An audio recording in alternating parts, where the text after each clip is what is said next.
Salut, c'est Christine de la chaîne Fil de Cristal et aujourd'hui on se voit pour RPG A Week, saison 2 et la question 14 je crois, ou 15.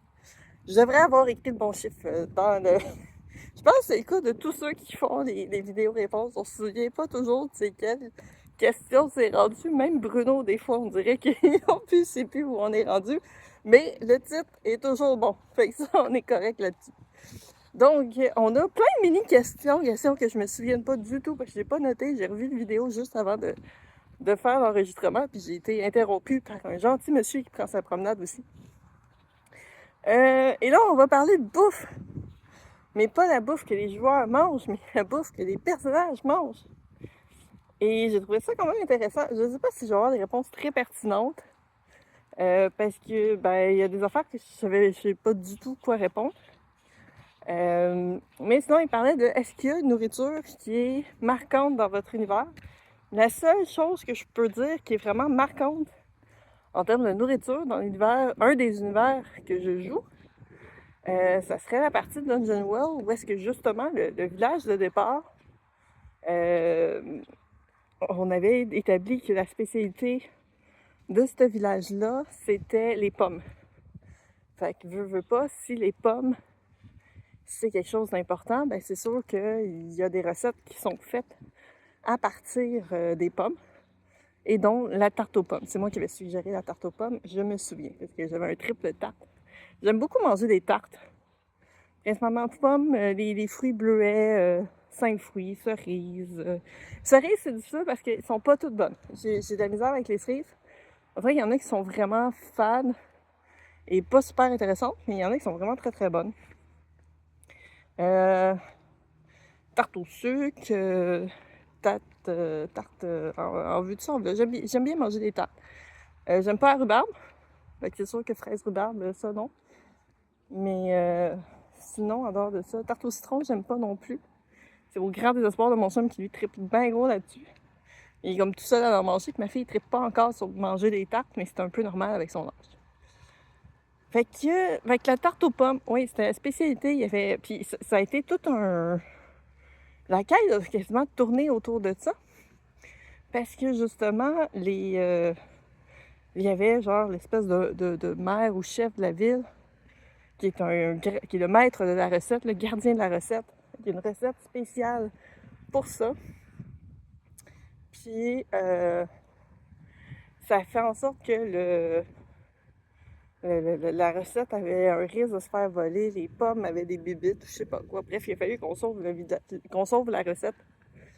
Puis quand on a réussi à sauver cette partie-là, on s'est ramassé à devoir emmener, parce que là, il y avait un festival autour de la pomme. Ça, c'est un classique de village, un festival par rapport aux spécialités de quoi que ce soit. Moi-même, j'habite dans un village. Quel est le festival qu'on a? On a un festival du tracteur. J'aimerais vous dire que c'est une joke. Non, on a vraiment un festival du tracteur. On a plein de petits événements familiaux, mais on a un festival de tracteur. Qu'est-ce que tu veux? Hein? C'est ça la vie de village. Donc, ouais, fait que festival du tracteur. Festival de la pomme. On va revenir au jeu. Puis après ça, il fallait, on s'en allait vers une autre ville parce qu'il y avait une comtesse qui, elle, n'avait pas pu se rendre dans le village pour le festival, mais qu'elle était très friande de la pomme. Donc, elle a... Comme elle pouvait pas venir, c'est nous autres qui est allés y emmener une pomme. Pas une pomme, mais une tarte. Moi, ça en avait 3, quelque chose genre. Puis, en y emmenant ça, là, ça a été comme un branle-bas de combat parce que là, il y avait comme des gardes qui voulaient pas nous laisser entrer. On était essayé de jouer sur la manipulation de, oui, vous allez empêcher votre comtesse de recevoir ses tartes. Donc, ça a plus ou moins marché. Je me souviens plus, je pense qu'on a fini par leur donner de l'argent pareil pour pouvoir rentrer. Mais c'est ça, c'était les tartes. Elle a fini par les avoir, elle les a mangées, elle les a trouvées super bonnes. Et ça, c'est le principal. Ensuite, il y a eu des gardes qu'on a bribés avec, je me souviens plus si c'était des croissants ou des pains au chocolat. ou une combinaison des deux. Cherchim qui avait acheté genre tout le lot. Il avait acheté un lot complet d'une pâtisserie. Ça en est servi pour... On a essayé de briber les gardes pour nous laisser rentrer d'un catacombe. On s'en est fait voler entre-temps parce qu'il fallait passer par un quartier malfamé avec plein de pâtisseries super odorantes qui venaient d'être faites. Donc bref, là-bas, il faut quand même aider assez au cœur des intrigues. Ou du moins, il participait très bien aux intrigues de cette partie-là. Donc, c'est probablement la partie que j'ai l'impression que la nourriture a été vraiment plus importante. Je sais pas si c'est parce qu'on a toute faim quand on joue à cette partie-là, parce que c'est quand même le vendredi soir, le dimanche soir qu'on joue. Et que techniquement, on a tous soupé. C'est pas nécessairement un temps où est-ce que t'as genre un appétit florissant pour un repas. Mais non, il y a quelque chose qui nous marque beaucoup avec la bouffe. Mais des fois, c'est plus facile de échanger de la nourriture que de l'argent. Des fois, il y en a qui t'attirent par l'estomac. C'est correct aussi, des fois ça revient moins cher, mais ça peut revenir plus cher. Dans les autres questions, il y avait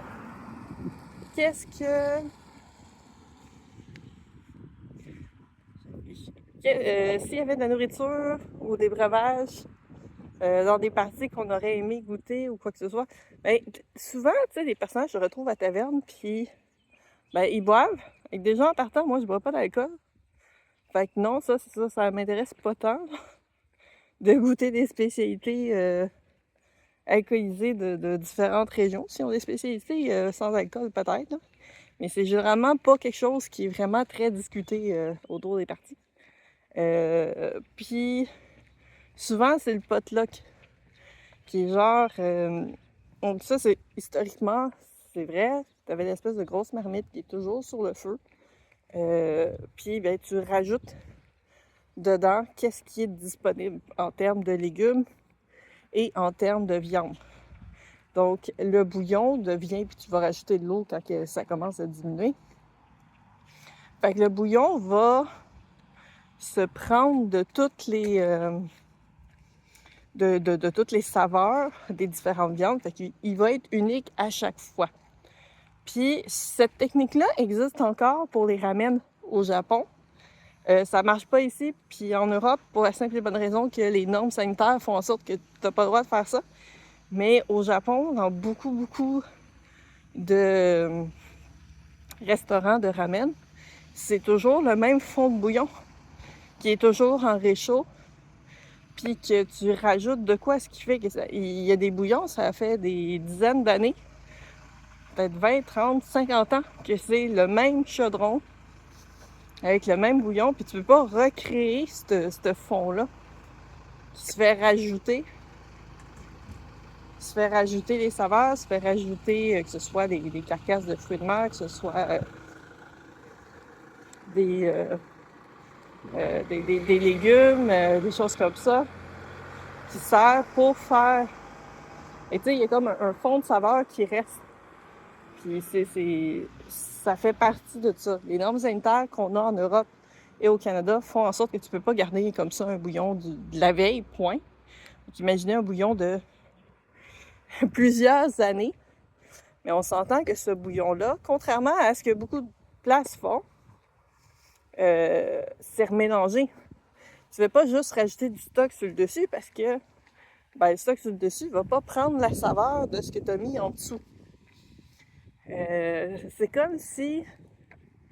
j'essaie de trouver une comparaison. Moi, je bois des Shirley Temple. Ceux qui ne savent pas c'est quoi, c'est du 7-Up avec du sirop de grenadine. Le sirop de grenadine va couler dans le fond si tu ne le mélanges pas. Ben, quand tu vas prendre tes gorgées, ça va juste goûter le 7-Up. La grenadine ne va pas goûter. Parce qu'il est dans le fond. Fait que voilà, pour les bouillons, il faut que tu le mélanges. Tandis que ça, c'est toujours quelque chose que j'ai de la misère avec les bouteilles de ketchup dans les restaurants, souvent. Quand elles commencent à être vides, ils ouvrent le bouchon, puis ils remplissent le dessus. Ce qui fait que, qu'est-ce que tu squeaks? C'est le plus récent, mais tu sais pas jusqu'à où que c'est le vieux. T'sais. Normalement, quand tu travailles, quelqu'un qui a travaillé avec de l'alimentaire, peu importe où, moindrement que tu as un truc alimentaire qu'il faut que tu vendes, faut que tu fasses une rotation. Faut pas que tu laisses les trucs dans le fin fond. C'est bien cute, ce petit bureau-là. Il y a un petit pupitre en bois avec une chaise, c'est vraiment cute. Je sais pas si on va le voir un petit peu. On va le voir un petit peu. Il est vraiment cute. Okay.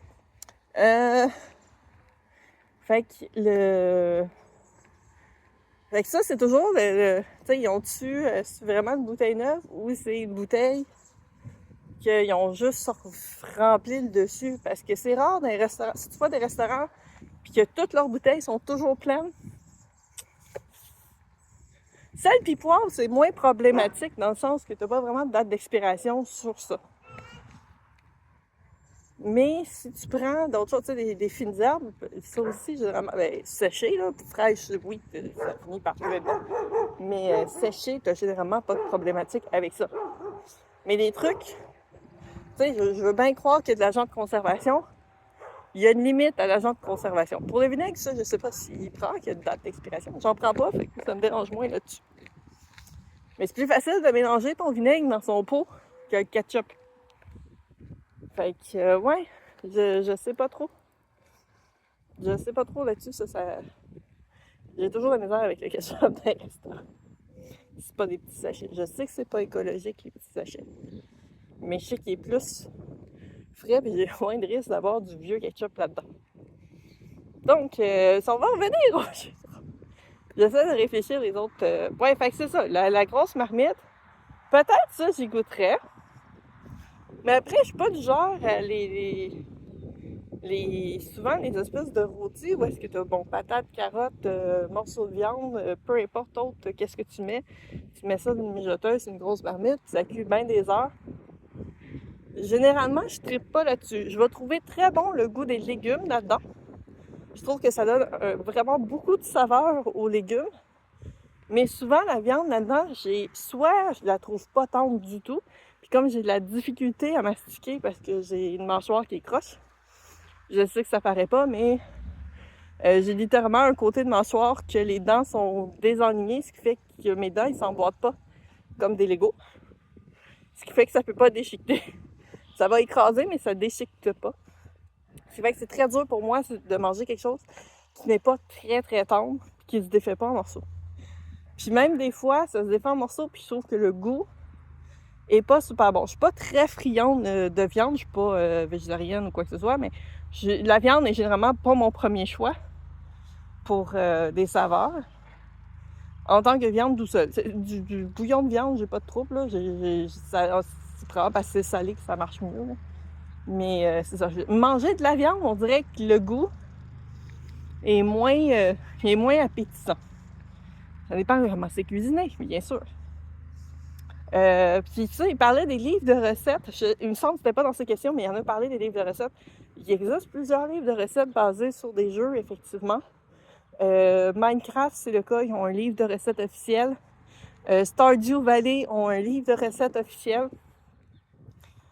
Puis souvent, c'est que c'est pas juste essayer de recréer l'apparence de quoi ça a de l'air, c'est d'essayer de lire les saveurs qui seraient plausibles dans cet univers-là. C'est sûr que des fois, il y a des aliments qui sont inventés. Donc, c'est un peu plus difficile de recréer exactement. Puis, les recettes dans le jeu sont simplifiées. Tu sais, mettons, tu vas mettre un œuf, mais ça peut en prendre 4 pour ta recette. Essayez de pas se faire les crapauds. Il y a un auto qui s'en vient, on va se dépêcher. J'ai le temps qu'il part être au stop. Bon. Fait que... mais l'œuf, il est gros comme la tête de ton personnage, tu sais. C'est pas le genre d'œuf qu'on va avoir ici, tu sais. Donc, c'est ça. Fait que les recettes sont quand même adaptées pour qu'ils soient cuisinables et comestibles aussi. Je sais, World of Warcraft ont leur livre de recettes. J'ai fait une recherche rapide sur Google avant, puis j'en ai pas trouvé de Final Fantasy. Je suis très surprise. Parce que clairement, pour Final Fantasy XIV, il peut avoir un livre de recettes parce qu'il y a littéralement la classe de cuisinier. Puis la bouffe est extrêmement importante, puis ils ont mis tellement d'emphase sur les différents... Tu sais, il aurait pu reprendre le même emote, pas emote, le même icône, peu importe quand tu montes de niveau. Non, t'as vraiment des types de recettes qui sont hyper précises, Puis des fois, tu vas avoir 2 affaires, ça donne exactement les mêmes bonus. Mais l'apparence, c'est pas le même. Ils ont littéralement créé des trucs pour les maisons des plateaux genre à partager entre plusieurs joueurs. Fait que t'as littéralement un mets. Il y a d'ailleurs l'espèce de dinde de Noël. J'ai dit de Noël, mais c'est le Sainte Nimia, si je me souviens bien, dans Final 14, l'événement de Noël, justement. Fait que t'as cette espèce de ça, puis je pense que c'est 6 joueurs qui peuvent manger une part de ça, qui donne un bonus temporaire pendant une demi-heure ou 1 heure. Ça dépend si tu prends 1 ou 2 parts. Ça donne 3% de bonus, toute la bouffe. Toute la bouffe, peu importe, elle va donner 3% de bonus d'expérience pendant que tu es sur l'effet. Puis après ça, ben ça donne, dépendamment du type de bouffe, ça va donner différents bonus, que ça soit sur les statistiques, soit pour les mages, soit pour les guérisseurs, soit pour les guerriers. Et ça, je trouve ça cool. Puis ils ont mis tellement... Il y a des emotes dans le jeu. On va attendre que ça passe. Il y a des emotes dans le jeu que c'est littéralement ton personnage qui mange un biscuit. Puis là, ils en ont sorti pour toutes les fêtes. Fait que t'as le biscuit en forme de citrouille pour l'Halloween. T'as le biscuit en forme de pain d'épices pour Noël. T'as un œuf, ça c'est pas un biscuit, c'est vraiment tu manges un œuf dur. Il me semble que tu manges une pomme aussi, il y a la pomme. Fait qu'il y a vraiment beaucoup de trucs. Fait que je comprends pas qu'il n'y ait pas de livre de recettes là-dessus. Si quelqu'un sait qu'il existe un livre de recettes puis je suis juste pas tombée dessus, mettez-moi là en description parce que celui-là, je serais vraiment intéressée de me l'acheter probablement. Même si je suis pourrie en cuisine. Vraiment, c'est pas un de mes talents. Donc, oui, il y a plein. Et Donjons et Dragons ont sorti un livre de recettes. Mais si vous voulez encourager Québécois puis vous cherchez des recettes qui pourrait fitter à la Donjons et Dragons, je vous suggérerais le livre de l'Auberge du Dragon Rouge. Ils ont sorti un livre de recettes. Donc ça, c'est probablement plus facile à trouver au Québec. Il me semble qu'il existe 3 livres qui ont été sortis par l'entreprise de l'Auberge du Dragon Rouge, mais c'est pas nécessairement que des recettes de l'Auberge du Dragon Rouge. Il y en a un qui c'était pour le Cabaret du Roi, qui était un autre restaurant. Il me semble que je me trompe pas. C'était un truc un peu plus, justement, Renaissance. Puis t'avais des pirates.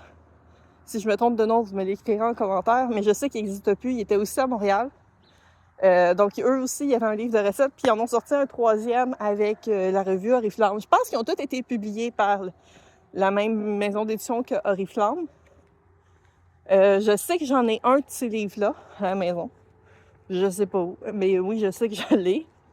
Dans une de mes nombreuses boîtes. Je pense que j'ai mis avec mes revues de style médiéval qu'un jour, je me dis, il va falloir que je les mette en vente parce que je regarde pas. Puis ça peut plaire à d'autres personnes.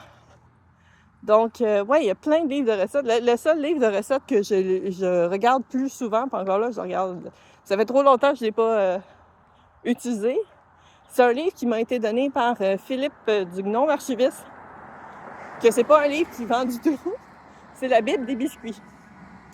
C'est vraiment, c'est une brique en carton rigide, couverture rigide, puis genre facile une 50aine de recettes de différents biscuits dedans. J'en ai au moins fait 3 recettes dedans, puis ça a toujours été très très bon les recettes que j'ai faites de ce livre-là. Puis c'est un peu le principe que quand on jouait à Minecraft, mon personnage ne se nourrissait que de biscuits, littéralement. C'est la seule chose qu'elle voulait manger. Et ça, même si on avait été chercher des modes pour aller faire plein de recettes, non, mon personnage mangeait des biscuits. Je tripais biscuits. Fait que je m'en achetais au dépanneur, je mangeais des biscuits pendant que je jouais, que mon personnage mangeait des biscuits. C'est le Biscuitception. D'où pourquoi j'ai reçu ce livre-là. Quelle autre question qu'il y avait? Ah oui, si vous avez un chef cuisinier, quelle recette que vous feriez faire des jeux?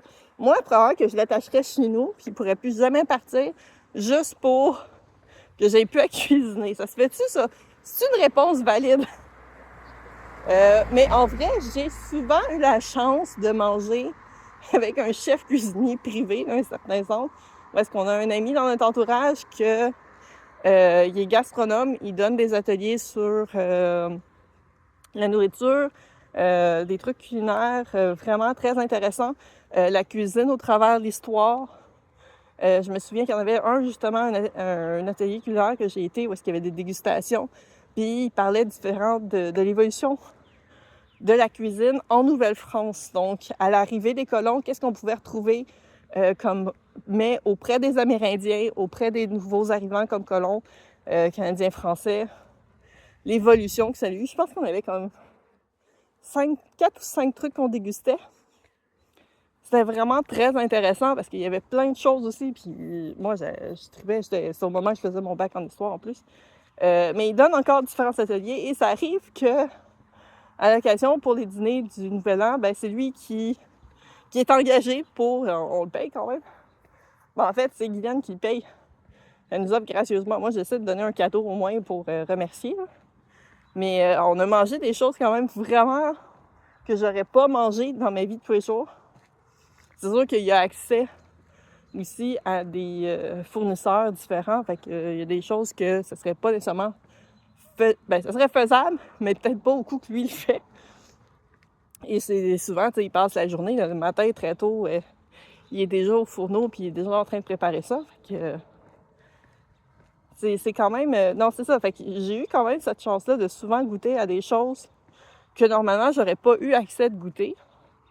Et ça, puis ça, c'est toujours son défi en plus, parce qu'il sait que je suis quelqu'un qui est extrêmement difficile à cause des textures et des goûts. Souvent, ce que je dis comme comparaison, c'est le fait que j'ai besoin de lunettes pour ma langue.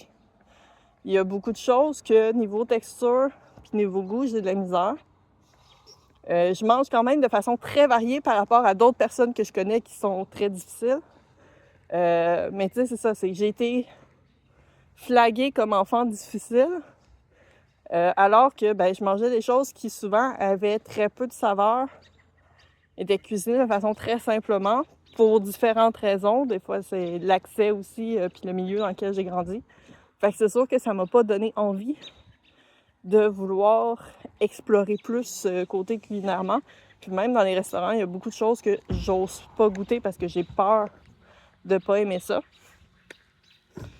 Puis, fait que ça me limite souvent à des trucs très très simples, c'est un peu plate là-dessus. Je commence à essayer de goûter à des choses un peu différentes, mais c'est ça, il y a des choses que souvent basiques que je suis juste pas capable. Des fois, c'est la texture, ça m'est déjà arrivé qu'il y avait des choses que j'adorais le goût, mais la texture, j'étais pas capable. Puis quand je dis je suis pas capable, c'est pas juste que je fais « Ah, berk ».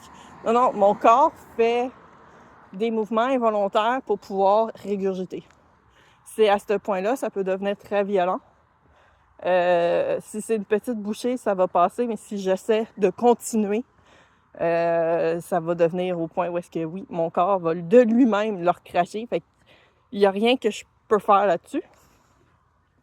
Fait que comme ça me tente pas de me devenir malade, je deal avec les conséquences de tout ça. Puis après, il y a des choses que je digère pas non plus. Puis ça, en vieillissant, c'est le cas de tout le monde. Il y a des choses qu'on digère de moins en moins. Fait que ça fait en sorte que je suis quand même quelqu'un d'assez difficile.